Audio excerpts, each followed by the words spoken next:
My name is Nadia. I'm just an ordinary 25-year-old office worker.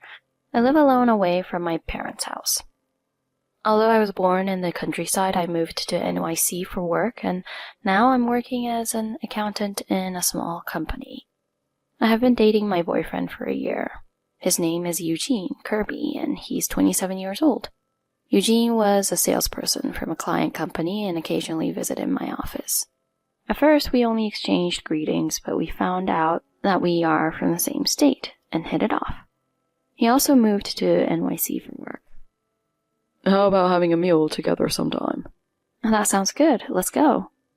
I started being invited on dates. Would you mind giving me your contact information? Sure, gladly.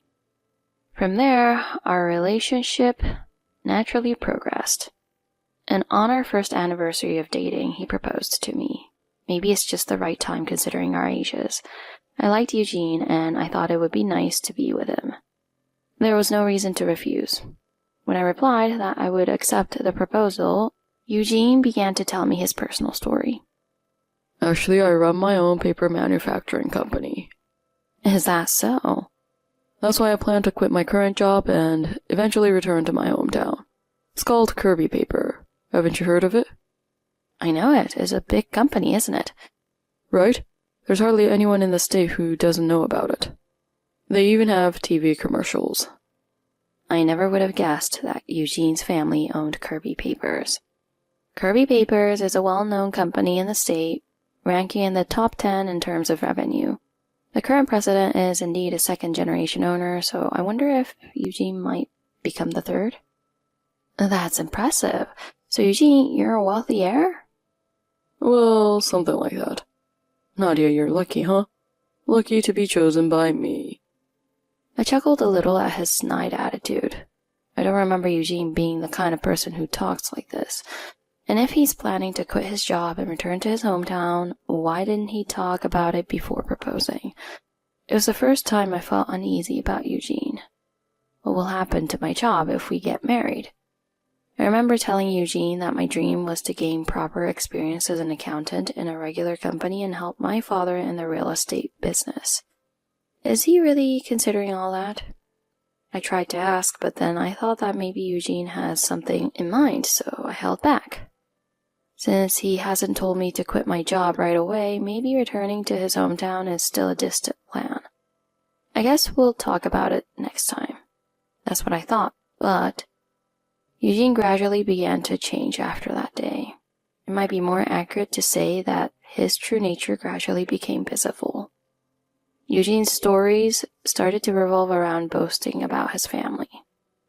I've never struggled with money before. The employees at the company always treat me like a prince and call me young master. That's why you can benefit from it too, Nadia. Even though he said that, I didn't feel happy at all. Instead, I started to feel irritated by Eugene's show-off attitude, always talking about his family. Why did you join your current company before taking over the family business? Obviously to gain some credentials, as to my reputation. Although I got into that company through my father's connections. Oh, by the way, I bought another car. Well, technically it's my father's, or rather, the company's money. Until now, Eugene had never shown any signs of arrogance or extravagance. But now it's as if someone else has taken over him, and his words sting like thorns. I used to love Eugene for his humility and lack of pretense. I wonder if it's really okay to marry him. I was told nothing about taking over the company or returning to his parents' house, and my disbelief only grew. But having accepted the proposal, I couldn't bring myself to reconsider. About a month after the proposal, I went to visit Eugene's family to introduce myself. Their house was a truly magnificent 3-story mansion, fitting for a successful manufacturer. In the spacious garden, expensive artworks were displayed, and colorful koi fish swam in the pond. Each of them cost several tens of thousands of dollars. This one won an award domestically. Eugene boasted, but it didn't really impress me. He owns 6 luxury cars like Mercedes-Benz and Ferrari, all bought with company money. He doesn't need to mention such things. But isn't that a bit strange? Doubts started to creep in. We were led inside, and Eugene introduced me to his parents. "What do your parents do, Nadia?" Eugene's mother suddenly came to pry into my family background. "My father works in real estate." But before I could finish, Eugene's father interjected. "Not a respectable job, huh?" He muttered to himself dismissively. How rude to say such a thing to someone you're meeting for the first time. What's wrong with working in real estate? I was taken aback, but I couldn't let the atmosphere sour here. Endure. I just smiled politely to cover it up. "Well, it can't be helped. They're just commoners, like us." Yes, dear. It's rude to say such things to ordinary people. What are these people saying? I was speechless. It's the kind of talk that implies those of higher social status can't talk to those of lower status. What's even scarier is that there's no malice in their conversation at all. They probably think this is just normal behavior. It felt like I had stumbled into a different dimension, and I felt nauseous. I couldn't imagine getting along with his family at all. Such worries raced through my mind. "By the way, Nadia, you work in accounting, right?" Yes, that's correct. "And then you can work for us when you get married." His father joined in with the conversation. "Nadia, you're being directly scouted by the president. We're counting on you, Nadia." Before I could interject, the conversation kept progressing rapidly. I looked at Eugene in distress, and he was smiling and chatting with his parents. Wait a minute, please. I tried desperately to interject, but no one seemed to listen. The conversation continued, and eventually the day came to an end. Alone with Eugene, I felt I needed to address my concerns about the future, so I confronted him with all the questions that had been on my mind. When are we going back to your hometown? Right after we get married, so make sure to prepare for it. Hold on, I haven't agreed to any of this. But we did talk about going back to my hometown, didn't we? Yes, but I thought it was something for the distant future. I have no intention of quitting my job right now. The conversation wasn't going smoothly. Huh? Why not? You'd be happier working at home, wouldn't you? My family's business is bigger than your current company. But I don't plan on quitting my job immediately. Even if you say that, it's safer and better to work at my place than at that company, don't you think? I didn't like the way he made fun of my company, and I didn't like the way Eugene thought he could get away with anything. It made me lose the desire to marry him. Such feelings grew stronger and stronger. The day after Eugene and I had this conversation, his mother called me personally. Nadia, it seems you won't be able to contribute to our family business. I can't accept just any person as my son's wife. But I don't want to quit my job right now. A job in accounting is the same anywhere. I was reprimanded by Eugene's mother in a harsh tone, which made me shrink back. Anyway, come here this week and explain it to the president properly. Understood? I hung up the phone feeling overwhelmed. I couldn't shake the feeling that things were spiraling into an irreversible mess. When I visited Eugene's family that weekend, his parents sat with their arms crossed, staring at me. Eugene, are you sure about her? We don't need someone uncooperative like her in our family. Eugene's parents freely expressed their thoughts. Upon hearing this, Eugene said, Nadia, please, quit your job and come live with us.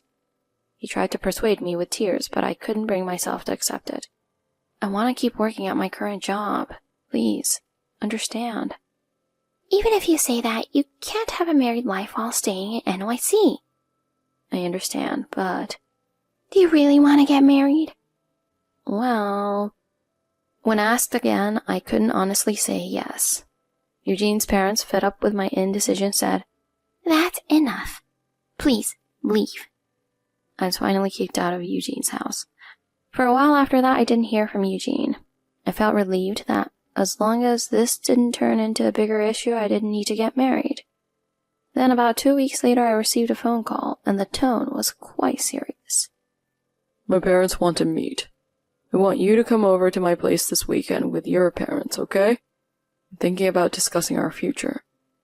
I understood. It's off, isn't it? Even though I hesitated about marriage, I still loved you. So when I heard those words, tears overflowed. I thought we could be happy, but things turned out like this. Why did we drift apart so much? What should I have done? Even if I repeatedly ask myself, the answer never comes. It was the end, I thought to myself. I took a vacation and went back to my parents' house for the first time in a while. I had told my parents about being proposed to, but I hadn't told them about what happened afterward. When is the wedding? What about the introduction meeting? Although I was asked, I was evasive with my answers. I realized I had no choice but to come clean and told my parents everything that had happened up until now. Mom, Dad, I'm sorry for keeping quiet until now. It's probably going to be called off. Huh? What happened? Why is it going to be called off? My parents' surprise was beyond ordinary. I explained everything about Eugene's parents, his change in attitude, and his treatment towards me. My parents sympathized with my painful feelings. They're selfish people, aren't they? Absolutely. They showed understanding and hugged me. If it's going to be called off, it's better to have a proper discussion about it. Yes, it's good to know things before getting married. With the words of my parents, the tension that had been building up until now suddenly released, as if a thread had snapped in my shoulders. Then a large tear rolled down my cheek. Nadia, there are plenty of men in the world. Don't worry about it. With my mother's encouragement, I somehow managed to regain my spirits. For me, the broken engagement isn't all that bad. Since I was hesitating about marriage, it's more like the right decision. Thinking that way lightened my heart, but at the same time, anger toward Eugene's family surged up within me. I couldn't let them, who had been making fun of us so much, get away with it. And then the day came to visit his parents' house. Eugene's parents greeted us with poker faces as if looking down on commoners. They didn't even offer tea or suggest sitting on cushions. Nadia, please forget about the marriage discussion. Eugene calmly began the conversation without any remorse. I was able to deal with the situation calmly as I had expected. I just watched Eugene without saying anything. Then Eugene's parents, as if pushing him forward, began to openly talk about how I was unsuitable for him, emphasizing that I wasn't fit for Kirby papers. Nadia, someone who doesn't want to serve her husband like you is a bit... We've come from a distinguished lineage since ancient times, so frankly your daughter isn't... My father, who had been silent until now, suddenly interrupted them and erupted into blazing anger. What do you mean? Please speak clearly without beating around the bush. Perhaps they did not like this attitude, but their expressions suddenly changed into fierce glares. Don't you understand unless I say it clearly, you pauper? We won't allow a marriage with a commoner from the countryside. How dare they use such filthy language in public? I was beyond angry. I was utterly disgusted. Even my parents sighed and exchanged glances. Talking any more would be pointless. I realized that. I see. In that case, I'll go back. Nadia, let's go home. And that's right. Upon my father's instruction, I stood up. As I was leaving, Eugene, I hope you won't regret this. I left with those parting words. Then about 2 weeks later, I received a call from Eugene's parents to my parents' house. Eugene's father sounded flustered. What's going on? He confronted my father. What do you mean? You don't want to be associated with the poor, right? I kindly ask that you don't renew the contract for the land we're renting to you next time. What did you say? To think that a big company like Kirby would associate with poor folks like us from the countryside? I apologize to the esteemed Kirby. My father runs a real estate company. He has a wide range of clients, including many companies. One of them is Kirby Papers, the parking lot for employees of Kirby Papers factory. Approximately for 100 cars, along with a portion of the factory premises, is owned by my father. If that contract is broken, Kirby Papers' operation would come to a halt. Eugene's father's panicked reaction was to be expected. Why didn't Eugene's father properly remember my father, who is their business partner? He's unfit as a businessman. We can't afford such a sudden change. If such a thing were to happen, the company wouldn't be able to operate. We're also running a business, you see. Because there's a possibility we won't be able to collect the land rent, we can't lease it to you. What do you mean? We've been paying the land rent properly, haven't we? You'll understand eventually. Anyway, the deadline is the end of next month. Since there's over 2 months, you should look for a new place. Eugene's father was speechless at my father's logical response. I will never forgive you for insulting my daughter. My father said this and hung up the phone. A few days later, the tax authorities conducted an inspection at Kirby Papers and the president's residence. There were suspicions of tax evasion, and it was completely true. Although Eugene's family bought the koi fish and cars with company money, they were all registered under the name of the president, not the company. They had been pocketing the company's profits without permission. The suspicions were tax evasion and embezzlement. Although they managed to escape criminal liability, they ended up paying nearly $10 million in back taxes, penalties, and interest. My family meticulously discussed how we would seek revenge against them. The land owned by my father, which is leased to Kirby Papers, is a crucial location that supports their operation. I bought a car with company money. From Eugene's story, I detected the smell of tax evasion. About terminating the land contract, after careful consultation with a lawyer, we reported the suspicion of tax evasion to the tax authorities. It could be said that it was a revenge plot conceived precisely because I was in charge of the company's accounting. It later became apparent that Eugene's father was rumored to be a lousy president. Although he inherited the company his grandfather started, he lacked both management skills and knowledge, continuing the reckless management as a typical second-generation president. And then the fatal scandal of tax evasion came to light. The company's condition deteriorated rapidly, facing terminated contracts and a mass exodus of employees, and the management seemed to be in shambles. My father anticipated this outcome and terminated the deal early. Amidst such turmoil, I received a call from Eugene. I thought it must be an apology call, but to my surprise, it was a request to reconcile. Hey, Nadia, can we start over? Huh? What are you saying now? Come on, please. My family's in serious trouble right now. Please, help me out. It's laughable. Asking a poor person like me for help, what's the point? I've even quit my job, and if things continue like this, I might end up on the streets. At least can't you ask your dad if we can borrow the land temporarily? It's impossible. My father isn't running a charity, you know. I coldly pushed him away.